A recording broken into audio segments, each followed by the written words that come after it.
नमस्कार दोस्तों, आज हम बात करने वाले हैं बैकग्राउंड इरेजर टूल के बारे में। जब हम फोटोशॉप में कोई प्रोजेक्ट शुरू करते हैं तो इमेज में कोई ना कोई भाग ऐसा होता है कि जिसकी हमें ज़रूरत नहीं होती है, जैसे कि कोई लोगो है या बैकग्राउंड ठीक नहीं है या बैकग्राउंड में कोई ऐसा शेप या कोई और सब्जेक्ट है कि जिसे हम इमेज में नहीं चाहते। तो इस बैकग्राउंड इरेजर टूल की मदद से हम उसे आसानी से रिमूव कर सकते हैं। फोटोशॉप को ये पता नहीं है कि कौन सा भाग बैकग्राउंड है और कौन सा भाग फोरग्राउंड।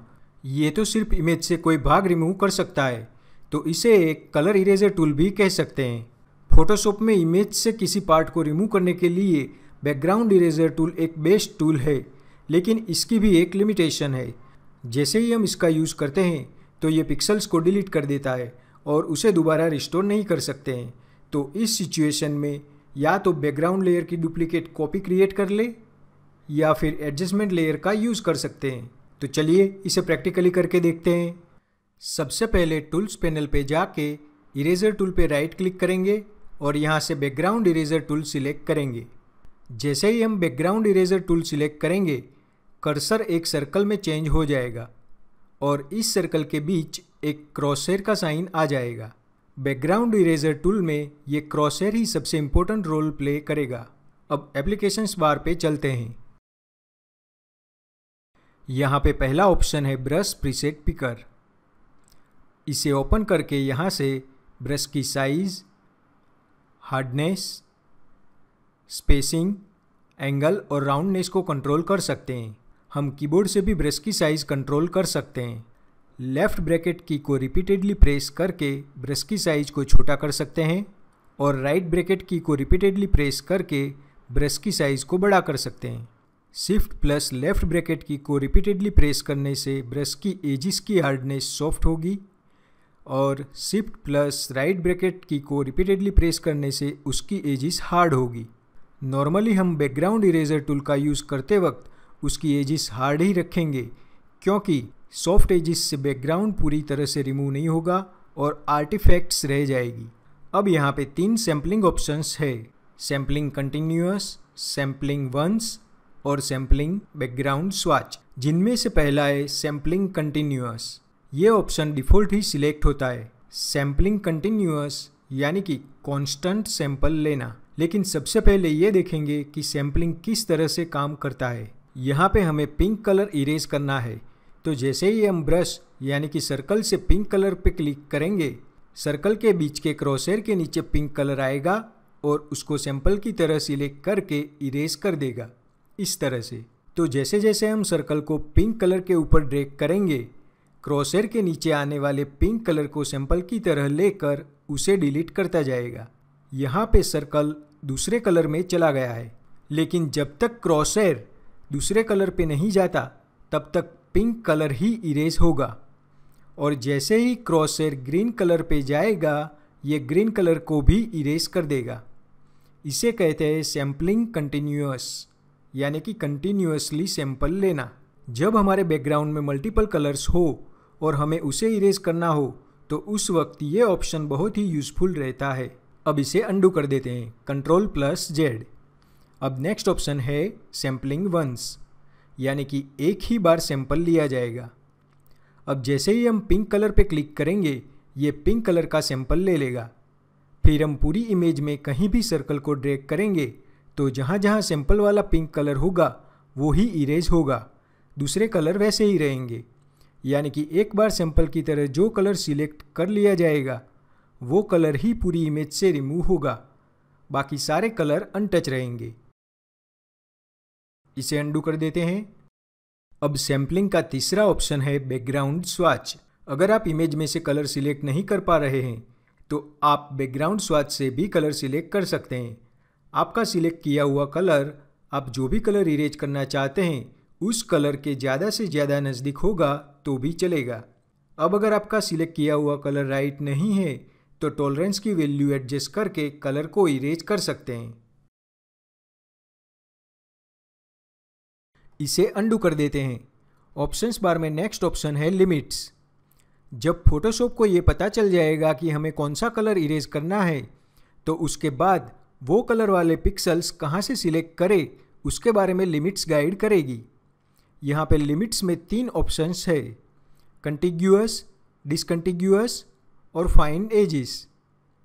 पहले कंटिग्यूअस को समझते हैं। कंटिग्यूअस डिफ़ॉल्ट ही सेट होता है। इसका मतलब ये है कि फोटोशॉप सिर्फ उस भाग के पिक्सेल्स ही इरेज करेगा कि जिस भाग के पिक्सेल्स क्रॉसहेयर के नीचे वाले पिक्सल के साथ फिजिकली टच में है। यहाँ पे ब्रश का सर्कल ब्लू लाइन के ऊपर वाले भाग में जा रहा है कि जहाँ पे भी पिंक कलर है, लेकिन अब अगर हम क्लिक करेंगे तो ये उस पिंक कलर को डिलीट नहीं करेगा, क्योंकि ये ब्लू लाइन के नीचे वाले पिंक कलर के पिक्सेल्स के साथ फिजिकली जुड़ा हुआ नहीं है। अब नेक्स्ट लिमिट है फाइंड एजेस। अब अगर आपको लग रहा है कि बैकग्राउंड के इरेज होने के साथ साथ सब्जेक्ट की एजेस की शार्पनेस मेंटेन नहीं रह पा रही है, तो आप यहाँ पे फाइंड एजेस ऑप्शन का यूज़ कर सकते हैं। फाइंड एजेस ऑप्शन कंटिग्यूअस ऑप्शन की तरह ही काम करता है। फ़र्क सिर्फ इतना है कि इस ऑप्शन की मदद से सब्जेक्ट की एजेस कंटिग्यूअस ऑप्शन की कंपेयर में ज़्यादा शार्प रहेगी विथ डिटेल। अब नेक्स्ट लिमिट है डिसकंटिग्यूअस। इसका अर्थ ये है कि फोटोशॉप इमेज के किसी भी भाग में से हमारे सैंपल कलर वाले पिक्सेल्स को फ्रीली इरेज कर सकता है, फिर चाहे वो पिक्सेल्स क्रॉसहेयर के नीचे वाले पिक्सेल्स के साथ फिजिकली टच में हो या ना हो। अब हम यहाँ पे देख सकते हैं कि ब्रश का सर्कल ब्लू लाइन के ऊपर वाले भाग में जा रहा है कि जहाँ पे भी पिंक कलर है। अब अगर हम क्लिक करेंगे तो ब्लू लाइन के ऊपर वाला पिंक कलर भी इरेज हो जाएगा इस तरह से।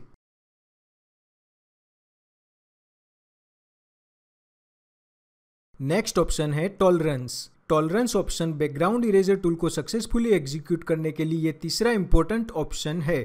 टॉलरेंस यानी कि सैंपल कलर की कलर रेंज। टॉलरेंस की डिफॉल्ट वैल्यू 50% होती है।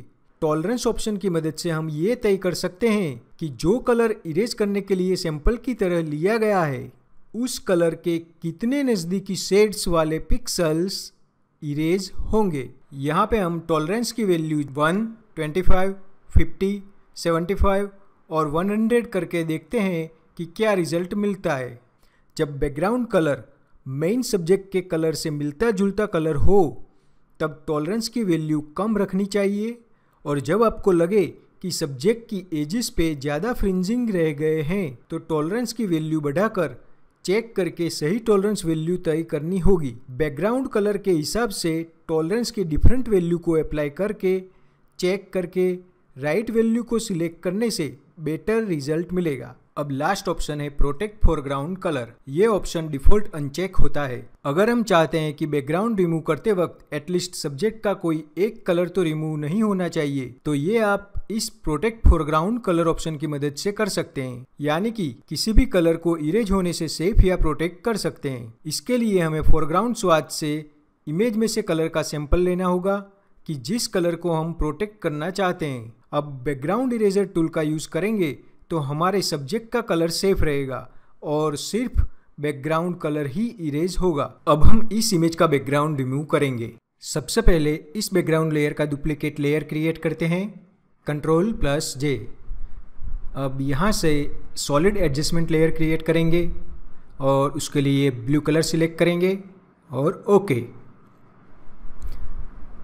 अब इस एडजस्टमेंट लेयर को लेयर 1 के नीचे शिफ्ट करेंगे। अब लेयर 1 सिलेक्ट करेंगे। अब टूल्स पैनल में लेसर टूल पे जाके राइट क्लिक करेंगे और बैकग्राउंड इरेजर टूल सिलेक्ट करेंगे। इसके साथ ही हमारा कर्सर एक सर्कल के साथ क्रॉसहेयर में चेंज हो जाएगा। अब ऑप्शंस बार पे ब्रश प्रीसेट पिकर में जाके ब्रश की हार्डनेस को 100% करते हैं और बाकी सारे ऑप्शन डिफ़ॉल्ट ही रखते हैं। अब सैम्पलिंग वंस ऑप्शन सिलेक्ट करते हैं और लिमिट में डिसकंटिग्यूअस सिलेक्ट करते हैं। सबसे पहले तो टॉलरेंस की डिफ़ॉल्ट वैल्यू 50% रखते हैं और देखते हैं कि क्या रिजल्ट मिलता है। अब इसे थोड़ा सा जूम कर देते हैं और सबसे पहले यहाँ पे क्लिक करेंगे और यहाँ से माउस को ड्रैग करके बैकग्राउंड इरेज करेंगे और धीरे धीरे माउस को ड्रैग करते जाना है और हम देख सकते हैं कि बहुत ही अच्छे तरीके से बैकग्राउंड रिमूव हो गया है। यहाँ पे हेयर के बीच से भी बैकग्राउंड कलर रिमूव हो गया है। यहाँ पे थोड़ा सा बैकग्राउंड कलर रह गया है, लेकिन इसको हम बाद में देखेंगे। अब इस भाग पे हम बैकग्राउंड रिमूव करते हैं।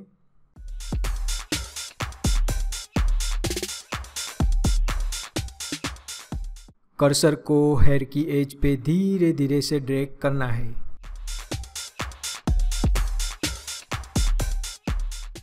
यहाँ पे 50% टॉलरेंस पर भी बहुत ही अच्छी तरीके से बैकग्राउंड रिमूव हो रहा है। अब हम यहाँ पे राइट साइड की ओर बैकग्राउंड रिमूव करेंगे। यहाँ से शुरू करते हैं। यहाँ पे भी 50% टॉलरेंस बहुत ही अच्छी तरीके से काम कर रहा है। अब यहाँ पे 50% टॉलरेंस की वैल्यू के साथ यहाँ पे बैकग्राउंड रिमूव करते हैं, तो बैकग्राउंड के साथ साथ हाथ की एजेस भी रिमूव हो रही है। तो अब यहाँ पे हम टॉलरेंस की वैल्यू कम कर देते हैं और करीबन 30% के आसपास रखते हैं। और अब देखते हैं, यहाँ पे 30% टॉलरेंस की वैल्यू भी ठीक तरह से काम नहीं कर रही है, क्योंकि हाथ की एजेस यहाँ पे रिमूव हो गई है। तो अब फिर से टॉलरेंस की वैल्यू कम करके 10% कर देते हैं और अब देखते हैं कि क्या रिजल्ट मिलता है। वाओ, 10% टॉलरेंस की वैल्यू पे बहुत ही अच्छी तरीके से बैकग्राउंड रिमूव हो गया है और हाथ की एजेस भी सेफ है। तो यहाँ पे हम देख सकते हैं कि बैकग्राउंड रिमूव करने में टॉलरेंस की वैल्यू कितना इंपॉर्टेंट रोल प्ले कर रही है। अब यहाँ पे ऊपर की ओर थोड़ा सा बैकग्राउंड कलर रह गया था, उसे रिमूव करते हैं। यहाँ पे टॉलरेंस की वैल्यू 14% रखते हुए मैं हेयर की एजेस के आसपास क्लिक करता जाता हूँ और बहुत ही अच्छी तरीके से बैकग्राउंड रिमूव हो रहा है। अगर कहीं आपको ऐसा लगे कि बैकग्राउंड के साथ साथ फोरग्राउंड कलर भी रिमूव हो रहा है, तो उस प्रोसेस को अंडू कर दीजिए और कलर का नया सैंपल लीजिए या फिर टॉलरेंस की वैल्यू चेंज करके देख लीजिए। अब मैं इसे थोड़ा सा फास्ट फॉरवर्ड कर देता हूँ। अब यहाँ पे टॉलरेंस की वैल्यू कम करके 7% कर दी है, लेकिन फिर भी बैकग्राउंड कलर के साथ साथ फोरग्राउंड कलर भी रिमूव हो रहा है। तो टॉलरेंस की वैल्यू कम करके मैं 4% कर देता हूँ और अब 4% पे बैकग्राउंड कलर अच्छी तरह से रिमूव हो रहा है।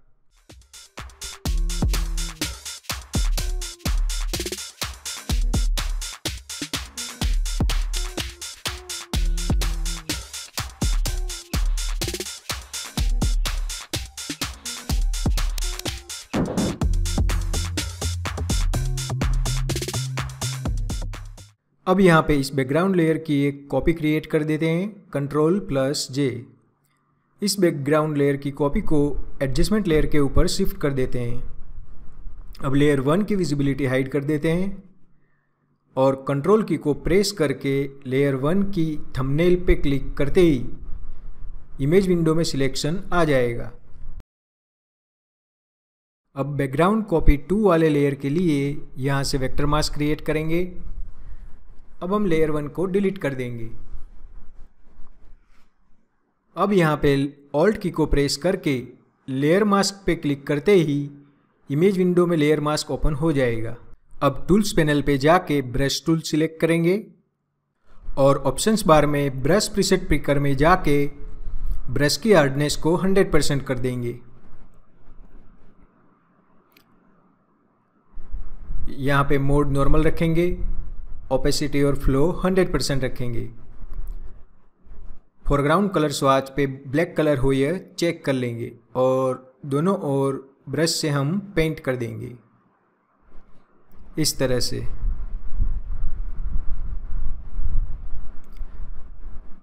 यहाँ पे पेंट करते वक्त हेयर रिमूव ना हो जाए, इसका हम ध्यान रखेंगे।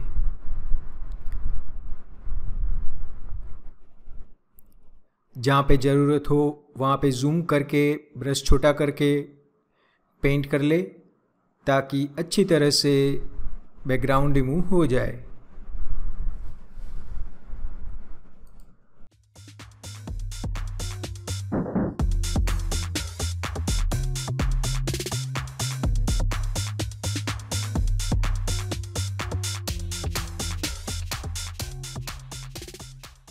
अब ऑप्शंस बार में जाके मोड चेंज कर देंगे नॉर्मल से ओवरले।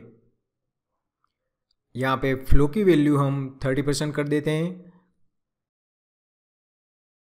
अब फोरग्राउंड कलर स्वाच को ब्लैक से चेंज करके वाइट कर देते हैं। अब यहाँ पे सब्जेक्ट की एजिस पे ब्रश से धीरे धीरे से पेंट कर देते हैं कि जिससे बैकग्राउंड रिमूव करते वक्त गलती से फोरग्राउंड का कोई भाग रिमूव हो गया होगा तो वो रिकवर हो सकता है। सब्जेक्ट की एजिस को वाइट कलर से पेंट कर देने के बाद अब हम कलर स्वाच में फोरग्राउंड कलर चेंज कर देते हैं और ब्लैक कर देते हैं और फिर से यहाँ पे सब्जेक्ट की एजिस पे ब्लैक कलर से पेंट कर देते हैं जिससे कि कहीं भी बैकग्राउंड कलर का कोई भी भाग रह गया होगा तो वो रिमूव हो जाएगा। अब यहाँ पे आप फर्क साफ देख सकते हैं। सब्जेक्ट की एजिस क्लियर हो गई है और हेयर के बीच से भी बैकग्राउंड कलर रिमूव हो गया है।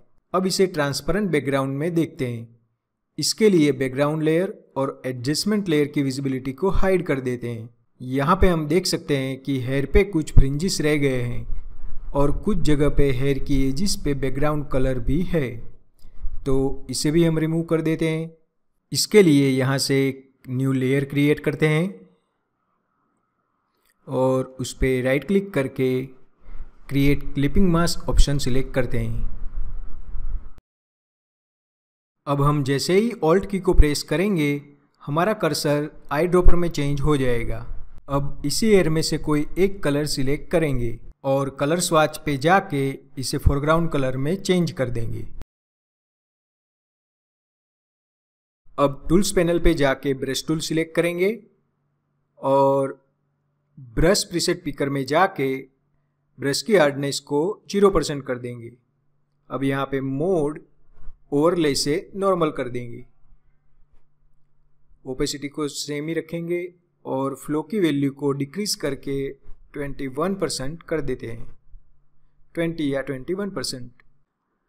अब जहाँ जहाँ पे फ्रिंजिस या बैकग्राउंड कलर रह गया है वहाँ पे ब्रश से पेंट कर देंगे। इसके साथ ही आप मैजिक देख सकते हैं।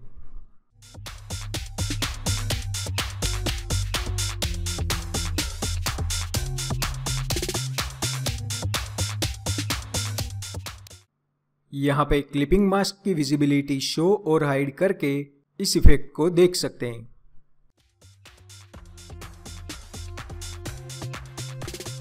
अगर धीरज से स्टेप बाय स्टेप आगे बढ़ेंगे तो आप भी इसी क्वालिटी के साथ बैकग्राउंड रिमूव कर सकते हैं। दोस्तों, अगर आपको यह वीडियो अच्छा लगा है तो सब्सक्राइब करना मत भूलिएगा। धन्यवाद।